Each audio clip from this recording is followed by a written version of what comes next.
بلاتي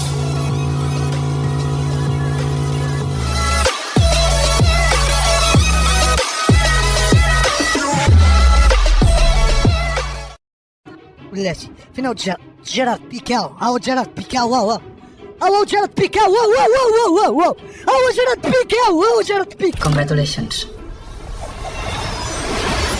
اش غندير دابا؟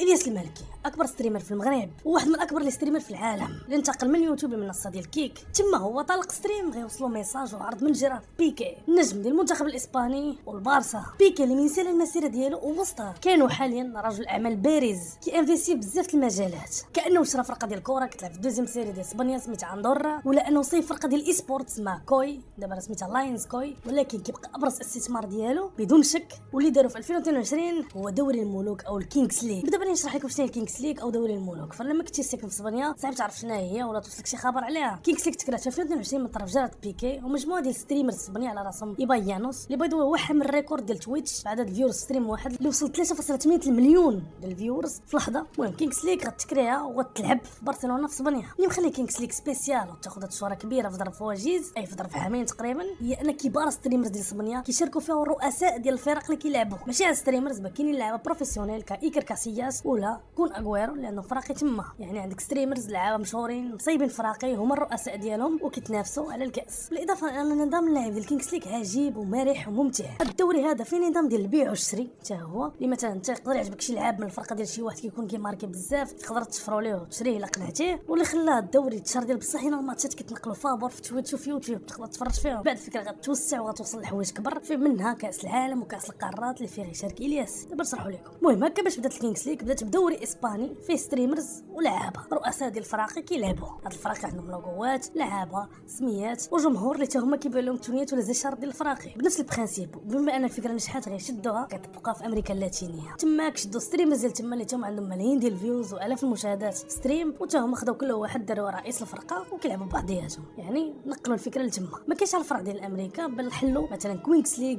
اللي كيلعبوا فيها الدريات، حلوا البرانس كاب اللي كيلعبوا فيها الدراري الصغار، كاين الكينغز كاب اللي هي بحال كاس الملك، وفين ديجا حاولوا يديروا كينغز وورد كاب فين شدوا الدوري اللي في اسبانيا حسلوا حسن الفراقي، خداو الدوري ديال امريكا اللاتينيه عزلوا حسن الفراقي ولعبوا ضد بعضياتهم بحال داروا مونديال. حاليا كيوجدوا باش يديروا كينغز ليغ في الطاليان وباش يحلوها حتى في البرازيل فين ديجا عطى الموافقه ان نيمار غيكون رئيس ديال شي فريق وان رونالدينيو غيكون رئيس ديال شي فريق اخر. مي اعظم فكره واكبر واحد هو اللي دابا كيتناقشوا فيه باغيين ينظموها في الطاليان في يناير من العام الجاي يعني في شهر واحد، هي انهم باغيين يديروا كاس القارات يعني يجمعوا جميع القارات. لحد الساعه كانت القاره الامريكيه واسبانيا دابا باغيين يديروا افريقيا اسيا استراليا اوروبا امريكا اللاتينيه امريكا الشماليه يجمعهم كاملين بفراقي ويتنافسوا على كاس القارات. بحال قلتوا غياخذوا احسن فرقه في العالم. وهنا بالضبط فين غيدخل الياس كممثل ديال القاره الافريقيه او شمال افريقيا. حنا اللي كيهمنا من هاد المنافسات كاملين واخا بدات بدوري بدات الامريكا اللاتينيه الى اخره هي كاس القارات اللي فيه غنشوفوا الياس كممثل المغرب والقاره الافريقيه، حيت انه من غير الياس القاره الاسيويه غيكون عندها ممثل ديالها، القاره الاوروبيه غيكون عندها ممثل، امريكا اللاتينيه الشماليه كل قاره غيديروا فيها ستريمر كبير رئيس الفرقه. في الميساج والدعوه كانت سبيسيال ترى الياس اون بلان ستريم غيوصلوا ميساج مع جيرارد بيكي من الكونت ديالو الاوفيسيال فيه اكثر من 20 مليون ابوني كيصيفط ليه دعوه رسميه فين باغي يدوي معاه ويتفاهم معاه باش يشارك. كاين اللي كيقول علاش تم الدعوات واختاروا الياس بالضبط ولا شي حد اخر، وكاين اللي كتحب لنا هادشي كامل عكذوب وطالعه الى اخره. لا هادشي بصح وانا نقول لكم علاش تختار الياس بكل بساطه حيت الارقام اللي عند الياس ما كاين عند حتى شي حد اخر. فهو اكبر ستريمر افريقيا كامله في كيك ماشي في افريقيا، هو اكبر ستريمر في المنصه ديال كيك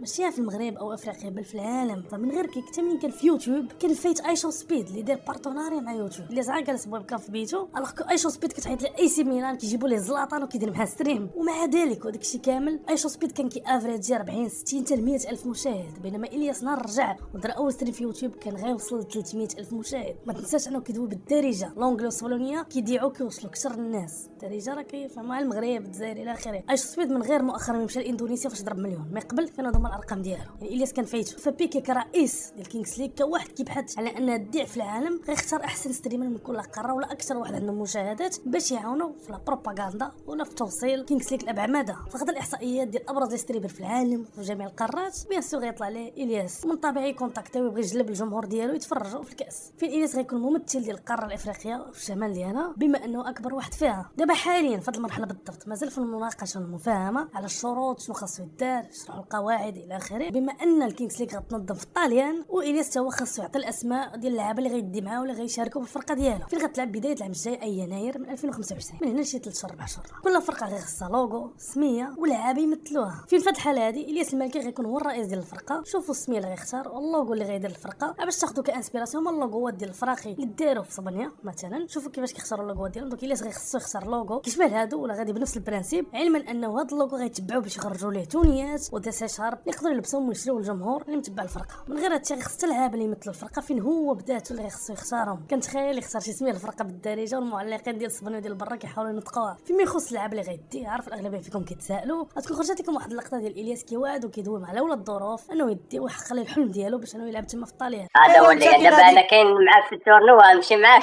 طالبين لي لعابه ما دوليين. نهرسوش ما نهرسوش دابا بالعقل ما تخاف. لعب بالعقل تاك صافي. طالبين لي لاعبين دوليين بحال الزيري والحافظي والحاج وحدراف. راه الاولى الظروف تا هو راه تاريخ تا هو راه عنده راه كنلعب راه فهمتي. متخمم يمكن هذا يكون اسم من الاسماء اللي غيجيبها الاولى الظروف مشهور في تيك توك كيتيري ديما هذيك الحفره. وكنظن انا الياس غيبغي وغيجيب اسماء شرفات وكبرت في المغرب حتى ما يكونوا كينتميو للفرقه بحال ابو زعيتر اليو اف سي فايتر ولا سفيان البقالي الاولمبيات. واخا خاصنا نعرفوهم كيدايرين في كوره راه اللي كيلعبوا في دوك الفرق راهم لعابه بروفيسيونيل بحال ديال الفوتسال. الياس غيبغي نجوم يمثلوا المغرب وغالبا يكون شي اسم اللي جبت لكم باش يمشيو مع الرحله ديال الطاليان ويلعبوا معه بالاضافه لاسم اخرى. فراه ابار 7 اللعابه كيكون شونجمون بيان سور صراحه بدون شك. الياس دار واحد الخطوه اللي كنا محتاجينها في المغرب من شحال هادي هي يحل الكونتنت كريترز اليوتيوبرز ستريمرز والانفلونسرز الباب باش يخدموا ويعترفوا بينا على برا. دعوه الياس راه يمشي لتما غتكون بدايه حوايج كبار ان شاء الله. من هنا كنبغي نوجه ليه رساله شكر على هذا الشيء فين كاملين خصنا نكونوا فخورين. الشيء يقدر ما يكونش عندك معاه تقدر تكون ما متفقش معاه بزاف النقط ولكن هذه الخطوه بالضبط كتبقى عالميه. يتم دعوه ستريمر مغربي يلعب ضد اغويرو كاسياس يامال الى اخره ويكون هو الممثل ديال القاره فين ما تم دعوه حتى شي واحد اخر من افريقيا ويتواصل معك بيكي اون ديريكت في انستغرام بلان ديال بصح. نتمنوا الانجاز ما يوقفش هنا والياس يحسن اختيار الفرقه اللي غيمشي بها باش نمشيو لابعد مدى ماشي غنشاركوا كيف ما قال دار المنتخب الاول والمنتخب الاولمبي. نزيدوا حتى الفرقه ديال الياس كواحد متبع هادشي اللي على برا من ديما كتبغي نكونوا طرف في هذه المحافل الكبرى. هيا جات وهادي على البدايه فراه حتى لما مشاو دار انجاز غتكون بدايه لبزاف د الحوايج. الا وصلتي حتى لهاد المرحله من الفيديو بغيتك تكومونطي ليا هارو كان بحال هكا باش نعرفك وصلتي حتى الاخر ونخليك القلب وعلاش نجاوبك على الكومونتير. وكان الاخوان كنكون وصلنا لاخر الفيديو ديالنا دونك داكشي اللي تقال ماشي طالعه بل بصح ونتسناو نتفرجوا فيه كاملين.